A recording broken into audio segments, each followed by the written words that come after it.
Bullies slapped a disabled girl in a diner. An hour later, bikers walked in. The rain was coming down hard that evening when 17-year-old Lena Parker rolled her wheelchair into Millie's Diner, a small roadside cafe off Highway 9.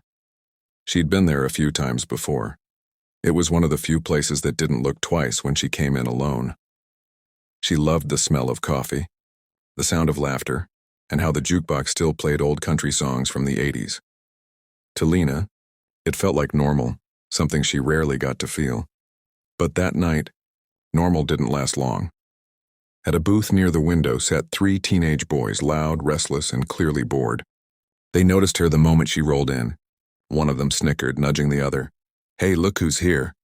"Race you to the table," Wheels one said, grinning. Lena tried to ignore them and focused on ordering her favorite, a vanilla milkshake. But the laughter grew louder. Within minutes, one of them got up, pretending to help push her chair, only to shove it too hard so it bumped against the counter. The whole diner froze. Then it happened. One of the boys slapped the straw out of her hand. Her milkshake spilled all over her lap. Lena's eyes filled with tears. No one moved. The waitress looked scared. The manager hesitated, and they were local kids. Humiliated and trembling, Lena backed her wheelchair out the door into the rain. She waited under the flickering diner sign for her father, who was late picking her up. The cold wind bit her face, and for the first time that day, she let herself cry. Inside, the bullies laughed like nothing happened. About an hour later, the diner's bell rang again. This time, 6 bikers walked in, leather jackets soaked, engines still rumbling outside. They looked like a storm on 2 wheels. Heavy boots, tattoos, the kind of men you don't make eye contact with if you can help it. The air shifted instantly. Conversations died. Even the waitress froze mid-pour. Their leader, a tall man with a gray beard and calm blue eyes, scanned the room. He glanced at the counter where the milkshake had been spilled, then at the table of the 3 boys, and still laughing quietly, pretending to look tough. The man walked over slowly.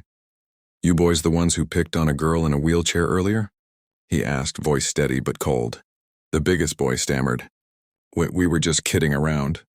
The biker leaned in, placing both hands on the table. "Son," he said softly, "I've got a daughter who can't walk either. You think what you did was funny?" The diner went silent. The boy's face went pale. The others looked down at their food. The biker nodded to his crew. "Clean that mess up," he said. The bikers grabbed napkins and quietly began wiping the milkshake from the floor, not to embarrass the boys, but to make a point. The leader looked at the manager and asked, "Where's the girl now?" "She left an hour ago," the waitress whispered. "Out there, in the rain." Without a word, the man walked out, down the road, under the dim glow of a streetlight. Lena still sat waiting in her chair, soaked, shivering, and trying not to cry again. The roar of engines echoed behind her. She turned, startled. The bikers pulled up and parked. The leader approached, kneeling so his eyes met hers. "You must be Lena," he said gently. "I'm Mike. My daughter rides with us sometimes. We heard what happened." She blinked, unsure what to say. He took off his leather jacket and draped it over her shoulders. "No one gets to make you feel small." You handed her the milkshake carefully, making sure her cold hands could hold it steady. "Vanilla, right?" he said with a warm smile. Lena nodded, a little surprised. "How did you know?" The biker chuckled. "Let's just say the waitress told us everything. You've got good taste, kid." The group didn't crowd her. They just stood there quietly, a wall of silent protection against the night.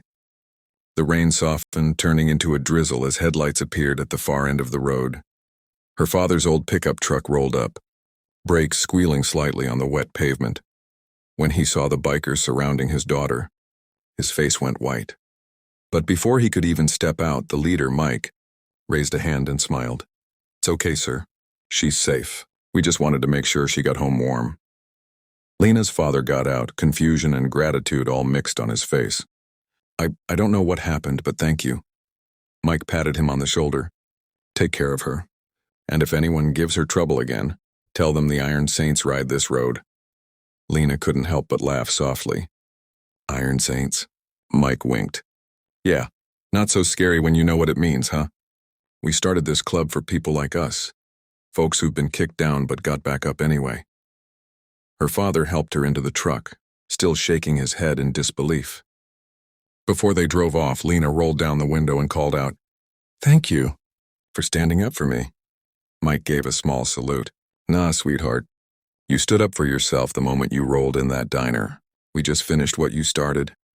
Back inside the diner, the boys sat silent. Their laughter had vanished, replaced by a heavy guilt that lingered like smoke. The waitress quietly walked up and said, "Those bikers? They're veterans. Every one of them's been through hell. You're lucky they only gave you a lecture." No one said a word. One of the boys slowly got up, walked to the counter, and left a $20 bill. "For the girl," he muttered, then walked out into the rain. Later that night, Lena and her dad sat in their driveway. The rain finally stopped. The world smelled clean again. She took a sip of her new milkshake and whispered, "Dad, I think tonight proved something." "What's that, honey?" he asked softly. "That there's still good people out there. People who care, even when the world feels cruel." He smiled, tears in his eyes. "You're right, sweetheart. Sometimes angels don't wear wings and they ride Harleys.